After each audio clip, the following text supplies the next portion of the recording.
Hello everyone, my name is Caitlin Barker. This is Allison. We are speech pathologists here at the hospital.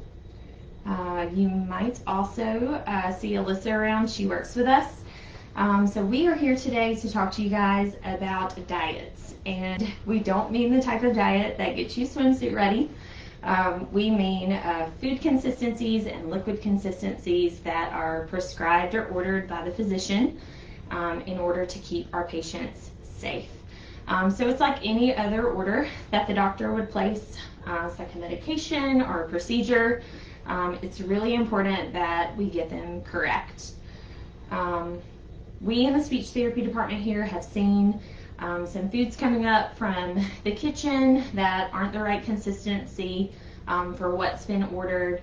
We've seen nurses and other staff on the floor bringing patients foods that aren't correct, and we're finding those in their rooms. And then there's also a lot of unknowns about how to thicken liquids correctly.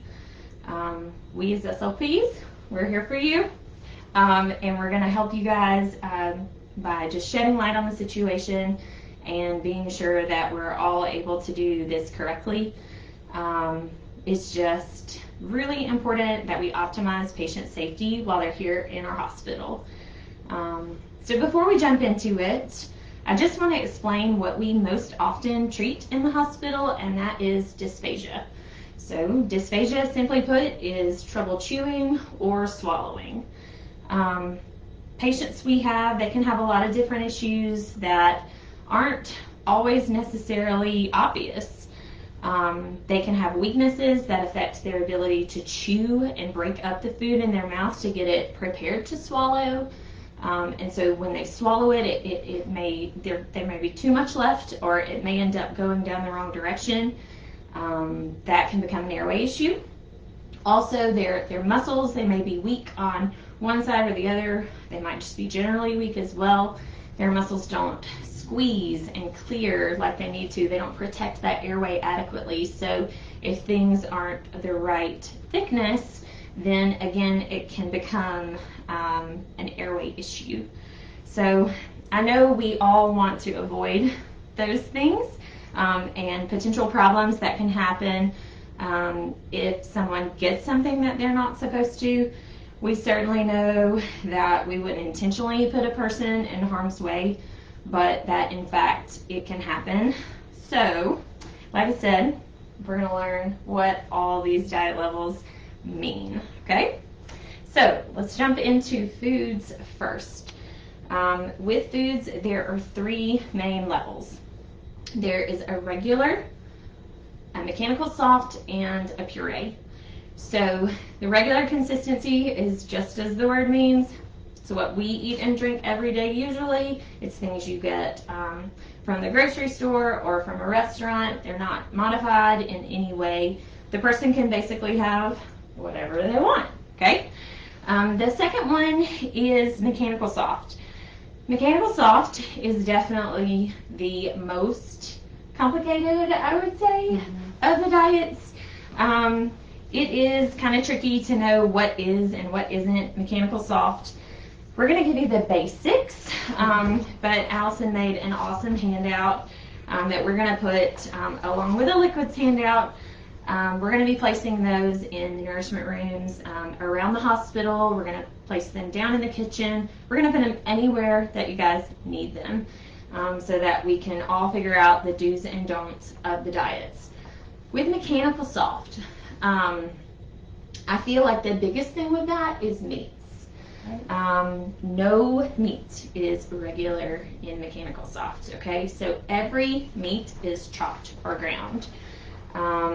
The other really big takeaways with it, and Allison, help me if I'm missing out on something, but the other big things are we can have fruits, but we don't need them to have peelings or seeds.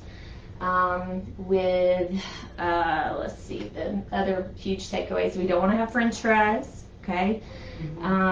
Vegetables. Yes, so vegetables, we don't want them to be raw. They need to be steamed. We don't want raisins. We don't want anything that's really crunchy. Nuts and seeds are a no-go. Yes, nuts and seeds we don't want. So, like I said, every category of foods on the list has examples of what's allowed and foods to avoid. So the best thing, especially in the early stages when you're figuring out what in fact is mechanical soft, is to just refer to the sheet. And if you need another one, let us know, because we can get you another one. Absolutely. Absolutely here for you. So we can get you these. We can also field any questions about something specific if you're concerned, I don't know what this is and it's not on the list, just find us. Right. So that's definitely the trickiest thing. The third diet level is pureed. Pureed is simply blended up, okay? Every food item on a pureed diet is blended. So applesauce is blended up apples. Mashed potatoes is blended up potatoes. Take any food item, put it in a food processor or a blender, give it a whirl, and it'll be pureed, okay? Something to avoid there, though, is the scrambled eggs, right? Yes, definitely. Scrambled eggs, a lot of times we see scrambled eggs on trays and they are not pureed. We still have to chew and break that down. So with the mechanical, scrambled eggs is actually a mechanical soft item. So with that mechanical soft, we do have to chew it. With puree, that's already handled. So those scrambled eggs just go right into the blender, pop it on a tray, and then they are pureed. Good point. Okay, so I think that hits the main things with the diet levels. Oh, other than mixed consistencies, though. Yes, we need to talk about a couple of things that sometimes we have to make something complicated. Sometimes we will put a patient on a mechanical soft diet with pureed meats. Right. Okay, so with that one, we just don't feel like we can get them safely able to handle meats. So those need to be blended, but we want to challenge them and allow them to have what they can handle. So we do mechanical soft with pureed meats. The other thing, like Allison mentioned, is mixed consistencies. Nursing staff, charge nurses, you hear us say all the time, avoid mixed consistencies. What does that mean, right? Okay, so mixed consistency, let's see, fruit cocktail, soups or stews, cereal and milk. I think those are the big ones that we most often eat. For those, with a mixed consistency, the patient cannot handle both solid and liquid at the same time and break it down and protect their airway simultaneously with those. So with that, we would want them to eat all the pieces of the fruit, and then after that, they could drink the liquid.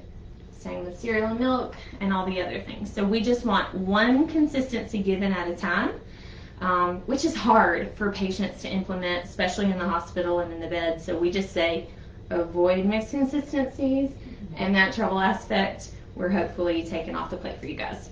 Okay? All right, so I think that's it for food. Super fun, we know. Okay, let's talk about liquids. So for liquids, we have 4 main levels. So we have a regular or a thin liquid. Okay, it's just what we think it is.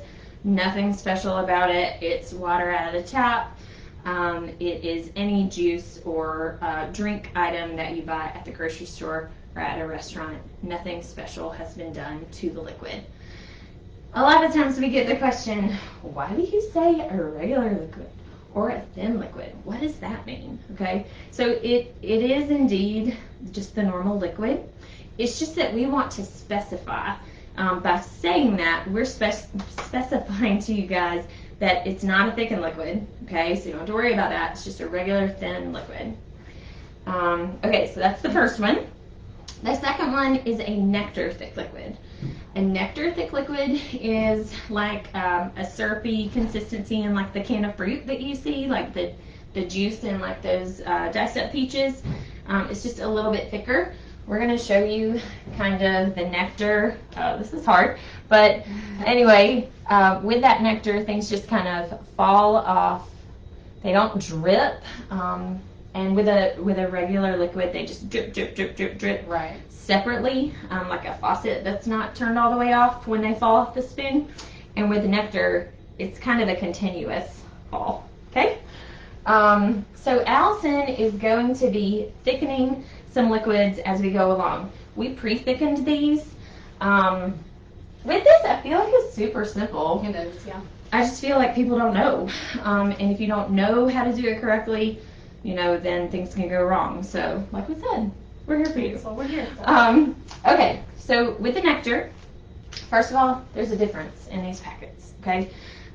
Nectar consistency and honey consistency. So green is nectar, okay? You do need to pay attention to that because it's important. And there's directions on the back in terms of how to thicken. And also, we've hooked you up with a large print directions that we will again hang up, okay? So Allison is going to thicken and show you what you need to know there. Yep. So you'll use one packet. So for nectar, you use one packet of the nectar, and it's important to do 4 ounces. So these juice cups that you guys have in the nourishment rooms, they're 4 ounces. So 1 packet for every juice cup. If you're using one of these bigger cups and you want to fill it more, and you want to put 2 juice cups in it, then you'll need 2 thickening packets, just to make sure that that consistency is correct. Same for the honey thick, it's 1 of the honey thick packets per 4 ounces. So should you want to use a bigger cup, you'd need 2 juice cups and 2 packets.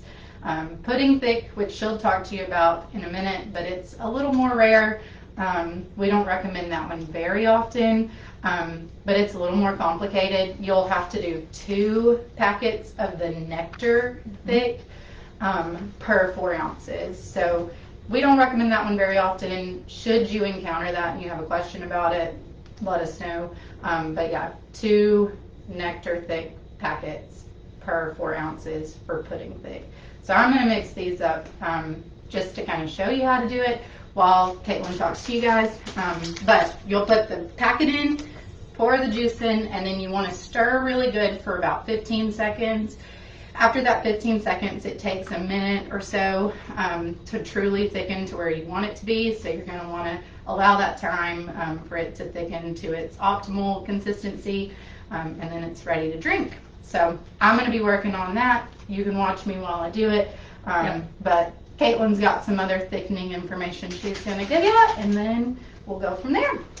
Okay, so the nectar, like we said, it's like that syrupy liquid in a can of fruit. It's just a little thicker. It's going to take longer to fall off that spoon, and it's going to flow in a continuous motion.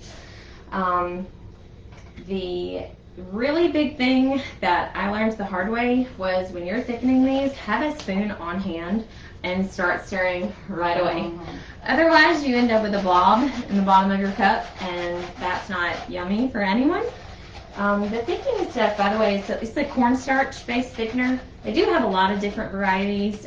Here in the hospital, we do have a powder thickener. So once it's stirred in, it usually blends really well as long as you stir immediately. So just give that stir. Have everything ready is so you'll want to maybe go ahead and have your juice somewhat opened, and that way you can dump and stir pretty quickly. Yep, definitely. So she'll do that, and she'll show us, kind of in a little bit that our samples are matching up. I'll move on and talk about the honey thick. Okay, so honey thick liquid is just like the name says. It's thick like honey from a jar. We all know if we turn that jar up that it takes a while for that honey to kind of pour out. The honey thick, the big thing is first of all, it takes a while, like I said, to fall off the spoon. And if you take a spoon and you stick it down, which I'm trying to show you guys the cup without spilling it, but if you stick the spoon down in the cup, it stands straight up, which we have all black, so that's not very helpful. Anyway, magic spoon, it stands straight up. Okay, so that is the really big takeaway. Again, like Allison mentioned, it can take up to 4 minutes for this to become what it needs to be. So one thing I learned early on in thickening liquids is you do have to wait that amount of time because you might just say, oh, this needs more. Oh, wait, you know, and then it ends up being like concrete. So, patience is a virtue. Wait that 1 to 4 minutes. Allison sort of already touched on this, but the pudding thick is, thick. It is thick, okay? It's not going to fall off your spoon, okay? We don't do that often. Really, the people that are on pudding thicks, they're also going to be on a pureed consistency, and they're oftentimes not going to meet their nutritional needs with food by mouth alone. And so they might need some supplemental nutrition, they might need alternate means of nutrition. This is more of a pleasure type thing, and also clarification that it's not any other liquid variety, and that everything has to be super, super thick. So like when we clarify that it's just a regular thin, it's not one of these thickens, we're basically clarifying that they're on a pureed diet, okay? And we do call that pudding thick. So let's check out how Allison's thickened liquids are coming along to see how good she is at this. Okay. So first we have our nectar. Okay. It's a bigger cup. We've only done one. Just so you guys know, that's coming up to about right here. And this is the cup that is most frequently on the hospital floor. So for this one, you would have to, you know, double this. We usually do 2 and 2 packets, and we stir it up, and then, you know, you're not sloshing it out, but that patient has a good amount to have in their room. So again, just with this spoon, it's going to kind of fall off and make a mess in more of a continuous motion. Okay. It's been close to 1 to 4 minutes here. The 4-minute mark we might not have hit yet, but we won't waste y'all's time. Let's see if our spoon is standing up. Ta-da! It is. Hard to see, but it is. So that is the honey thick. And of course, I just finished this one, so it may not be totally thickened all the way, but yeah. You got it. Perfect. Okay, it takes a while to fall off. Yeah. Okay, so again, lots of information. Sorry for that. We do have you a great handout. At the bottom of that, we have put the one huge thing that we want you guys to remember, okay? Ice, okay? Avoid adding ice to these liquids, okay? So the whole point of thickening these is to be sure that our patients are safe, that they can, you know, trust that what we are bringing them is what it needs to be.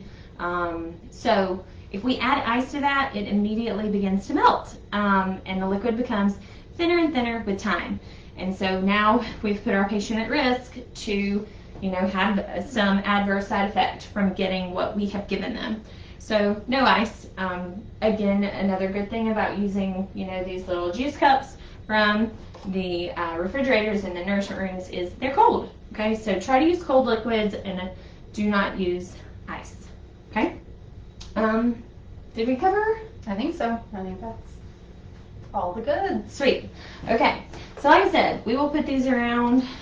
We're happy to help with further education or explanation, questions, anything, just find us. Thanks so much for listening to our super fun spill. We do feel like this is something that is crucial to patient safety, for them understanding, you know, why the doctor has, you know, brought us on board to be sure that this is correct. And then if we get it right in the hospital, then that patient is going to understand when they go home what to do and not to do as well. And a lot of times we have patients that come to us from other hospitals, especially. We do our best to really, really educate our patients. But they come to us from other hospitals. They've discharged, they come as outpatients to our clinic, and they're not doing it right. And they were like, well, I mean, that's what I got in the hospital. I just thought that was right. So honest mistakes can truly happen. We just hope we equip you guys with the confidence and the information to handle this. Like I said, we're here to help in any way that we can. Hopefully now we all know how to follow the directions, if you didn't tune us out a while ago.